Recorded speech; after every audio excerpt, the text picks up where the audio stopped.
Olá pessoal, meu nome é Josias Maltei, sou professor de matemática e nessa última rodada fizemos 56,56 pontos, cerca de 42% acima da média dos cartoleiros. Mas é um resultado que devo considerar como mediano. A esmagadora maioria dos cartoleiros fizeram 10 pontos para mais ou 10 pontos para menos, ou seja, isso aí nos coloca exatamente na média. E pontuações fora disso aí, a gente deve considerar como fora da curva. E vocês, como foram na rodada? Me diz aí nos comentários, vamos interagindo. Até porque a semana é um pouquinho longa até o início da rodada. Nossos melhores jogadores foram Vina, Arrascaeta com 6,8, Gabriel fez gol, ficou com 7,3 e Marinho, que nunca nos nega pontuações boas. E as grandes decepções ficaram por conta de Johan, mais uma vez, e Jean. Mas não dá para criticar ele. Já nos trouxe muitos e muitos pontos. Quem sabe até a gente não volte a ficar com Jean nessa rodada. Outro que tinha um potencial fantástico e sequer entrou em campo, pegou Covid, foi Léo Ortiz. O jogo era muito favorável a ele. Mas é isso mesmo, coisas do Cartola. Nos jogos da rodada dá para considerar dois favoritos grandes que eu acho. Um é o Bragantino enfrentando o Goiás. O Goiás ainda tem esperança de sair do rebaixamento, mas vai ter que se expor bastante. Isso favorece o estilo de jogo do time de Bragança. Outro grande favorito é o São Paulo diante do time do mistão do Botafogo, um time recheado de jogadores muito jovens. Palmeiras e Atlético eu não coloco nisso aí porque a gente não sabe o que vai acontecer direito com o Palmeiras ao longo dessa semana. Joga duas vezes e depois joga novamente na segunda. Como vai estar esse time? Será que vale a pena arriscar nos jogadores dele? E finalmente temos aqui o Ceará contra o Coritiba. Mas são dois times, o Ceará, claro, tem um favoritismo ligeiro, mas são dois times sem muitos compromissos no campeonato. Isso aí pode nos trazer um jogo muito franco. Hora de vender toda a equipe e partir para novas contratações. Como técnico, acredito que nossas melhores opções são Abel Ferreira, que enfrenta o Atlético Goianiense. Mesmo que vá com o time reserva, é ruim para a gente escalar. Mas mesmo que vá com o time reserva, ainda é um time muito forte. Temos ainda Maurício Barbieri, já que a gente deu favoritismo grande. Para mim, talvez a melhor de todas as opções. Até adianto que não vou colocar ele e vou explicar a vocês o motivo. E finalmente, também por conta do favoritismo, Marcos Visoli do São Paulo. Essas são minhas três indicações, mas no meu time eu vou tirar um outro nome. Eu vou optar por Jorge Sampaoli. Por quê?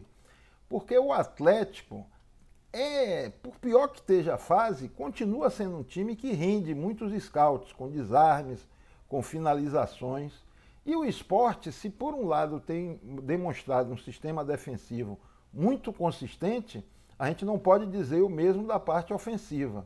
E se por acaso tomar um gol, que não é tão simples assim, o Sport vai ter que ir para cima. E já demonstrou que a sua vocação nesse campeonato não é essa.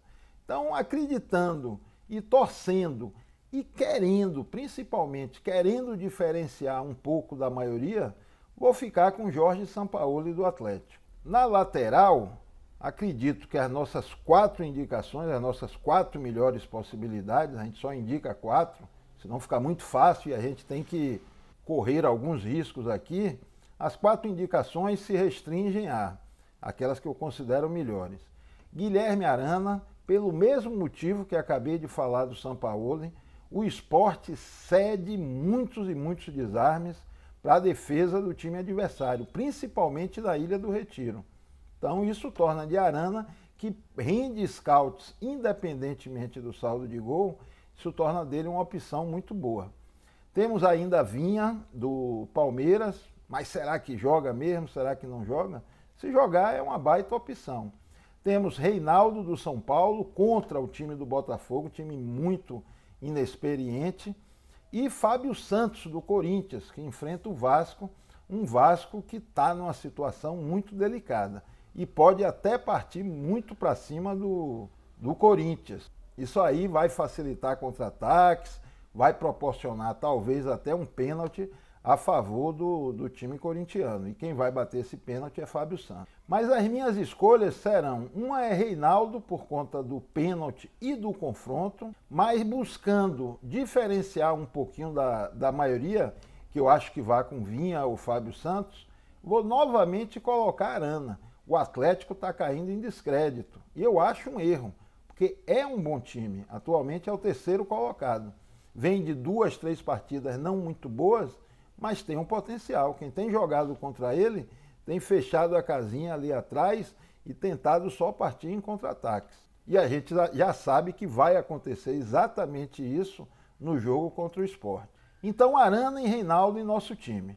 Mas qualquer alteração que a gente venha fazer, vocês já sabem que pelo menos meia hora antes do fechamento do mercado, eu vou divulgar aqui mesmo no vídeo, no topo dos comentários e lá no Instagram.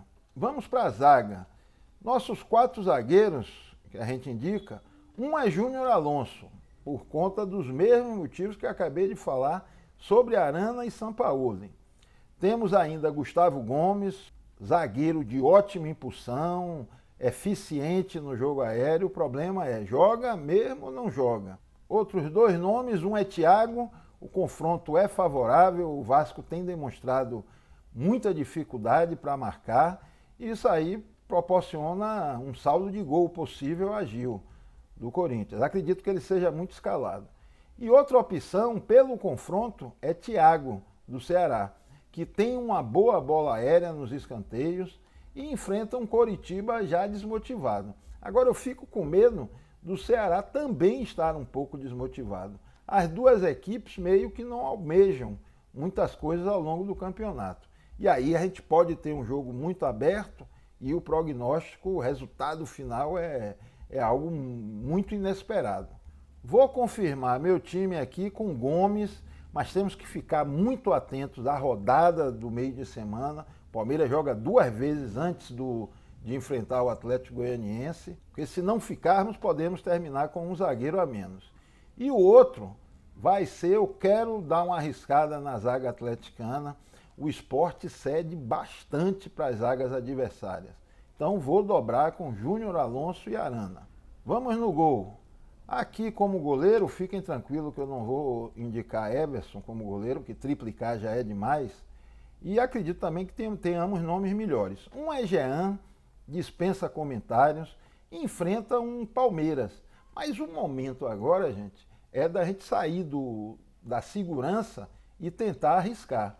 Jean, além de proporcionar, acho que ele perde o saldo de gol, mas ele pode nos trazer defesas difíceis e, quem sabe, um pênalti. Não acredito tanto que o Atlético consiga penetrar com frequência na zaga palmeirense, mas um pênalti é sempre possível.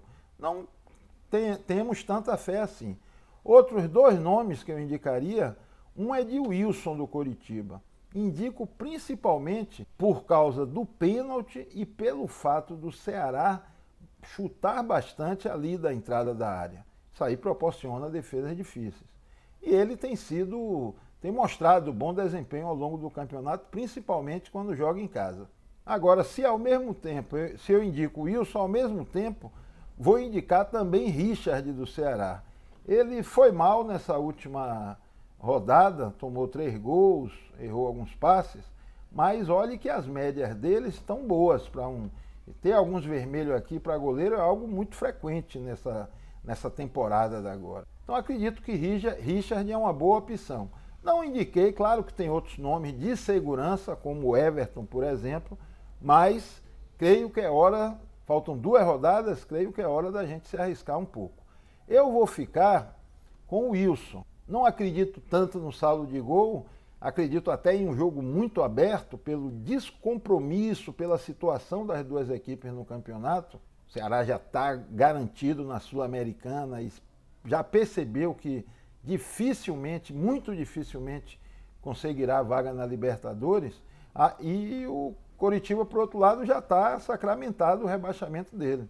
Então as 2 equipes podem jogar de uma forma mais leve, mais alegre. Isso aí abre os 2 times, ninguém vai querer fechar totalmente a casinha. Então o Wilson pode fazer D10 e pode bater um pênalti. Por conta disso, estou confirmando ele na equipe. Tomara que não sofra 4 gols, porque aí zica feio se não fizer nenhuma DD. Se você chegou até aqui, espero que esteja gostando. Então aproveito, peço a vocês que se inscrevam, que desse modo poderemos levar esse e outros conteúdos cada vez a mais e mais pessoas. Vamos na meiuca. Aqui serão 6 nomes. Eu vou começar, óbvio, por Vina, jogador de média altíssima, a maior média entre os meias. Arrascaeta contra o Internacional. É um jogo que eu não estava querendo me envolver tanto, mas não dá muito para deixar a Arrascaeta de fora. O jogo é complicado, de prognóstico difícil, mas acho que vai sair algum gol para algum lado, eu não sei para qual. Outro nome, muito mais na base da segurança, é o de Raul, do Bragantino. Ele vem chutando ali da entrada da área e é um jogo que promete muitos desarmes. O Goiás, a única possibilidade dele é ganhar ou ganhar. Se empatar ou perder, vai ficar muito difícil para a equipe goiana. Então isso aí proporcionará desarmes e, quem sabe, uma assistência, um contra-ataque em que Raul seja o homem que entre na área. Não é tão frequente, mas desarme é quase garantido. Acho que podemos pensar nele além da regularidade. Ele pode imitar nessa partida agora. Temos ainda Rafael Veiga, do Palmeiras, baita nome, já tem um tempinho sem a gente conseguir escalar ele. Outro que a gente pode falar é esse daqui, Otero, do Corinthians. Tem sempre nos rendido scouts garantidos. Isso é uma boa, porque junta a regularidade com a probabilidade de mitagem do jogador. E finalmente, ele não está aqui entre os prováveis, deixa eu até desmarcar aqui, citarei Thiago Galhardo, do Inter. Acredito que ele vá para o jogo. E isso acontecendo, a gente ganha mais um atacante. A gente coloca como meia, mas na verdade ganhamos um atacante. E esse jogo contra o Flamengo, acredito que ele ou a Arrascaeta façam uma pontuação boa. Quem sabe até os dois. Se o Flamengo precisa ganhar o jogo. Se perder ou empatar, o título é praticamente do Inter. Então, o que é que a gente espera? Um Internacional fechado, buscando o contra-ataque, e um Flamengo mais ofensivo. Agora, se o gol não sai logo, o Flamengo vai ser ofensivo, talvez além da conta. E isso aí facilitará os contra-ataques do Internacional. Vou aguardar durante a semana o noticiário do Inter, mas por enquanto já vou confirmar ele aqui no meu time para não esquecer. Os outros 2 nomes, dessa vez não vou colocar a Vina, porque eu arrisquei no goleiro, colocando o Wilson do Coritiba, e nessa reta final não quero confrontar atacante com goleiro ou zagueiro. Então não vou com ele, mas vou com a Arrascaeta, e ele é uma boa opção, ótima opção. Só não estou colocando por causa do goleiro do Coritiba. E finalmente, com uma certa dose de dúvida, assim como Gustavo Gomes, temos que ficar de olho no noticiário, é Rafael Veiga, do Palmeiras. E vamos lá para os nossos 6 atacantes. Os 6 nomes que eu teria aqui: Marinho e Claudinho, esses 2 dispensam comentários. Gabriel, da mesma forma. São 3 nomes que dispensam comentários. Marinho joga contra um time que tem um sistema defensivo muito sólido, mas é o Marinho. Acho muito arriscado a gente não colocar ele no nosso time. Claudinho, acredito que o Goiás se lance para o ataque, isso aí vai facilitar muito a situação de Claudinho. Talvez seja até a principal indicação da rodada, superando até mesmo o mito Marinho. Temos ainda Luciano, que é outra baita indicação, tem um jogo fácil, teoricamente, quando a bola rola tudo muda, mas esse jogo tende a ser fácil contra o mistão, o sub-20 do Botafogo, como alguns estão querendo chamar. Gabriel sempre marcando, sempre fazendo gol, mas é um jogo truncado e a defesa do Inter é uma defesa muito sólida. Outros 2 nomes, talvez menos cotados do que esse, um seja o de Diego Souza. O Grêmio não está jogando tão bem, mas Diego Souza está sempre marcando. Nas últimas rodadas, olha aqui as médias deles.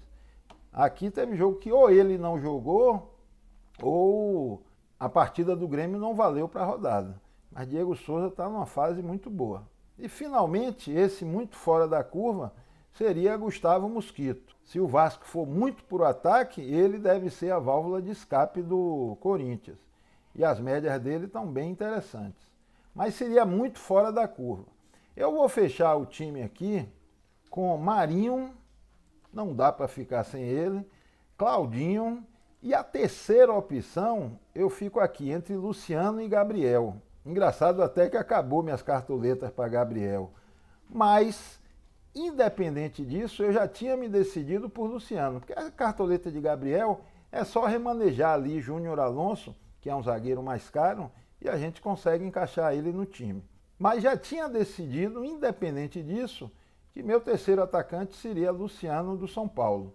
Acredito que tem um jogo muito mais simples do que o Gabriel. O capitão, por enquanto, é Marinho, mas as três opções aqui são muito equilibradas.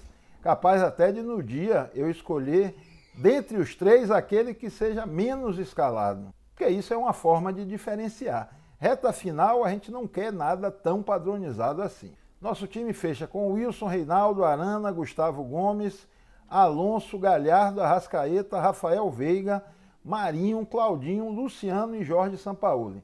Custou 169 cartoletas. Mais uma rodada um pouquinho cara. Se gostou, deixa um like, isso aí nos motiva a continuar produzindo material, beleza? Abração e uma boa rodada para todos nós.